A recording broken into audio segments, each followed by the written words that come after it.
Music director 'ఆర్‌పి పట్నాయక్' గారికి ఒక peak time ఉన్నింది. ఆ టైంలో చేసిన సాంగ్ ఇది 'సంతోషం' మూవీ నుంచి.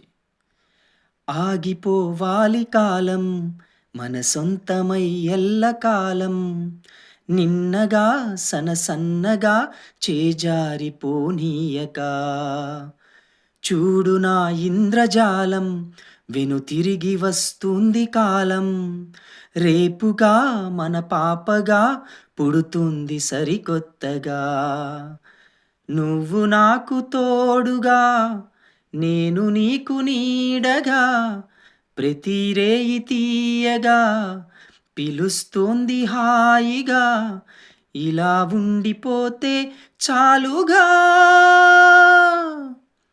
నువ్వంటే నాకిష్టమని అన్నది నా ప్రతి శ్వాస నువ్వేలే నా లోకమని అన్నది నా ప్రతి ఆశ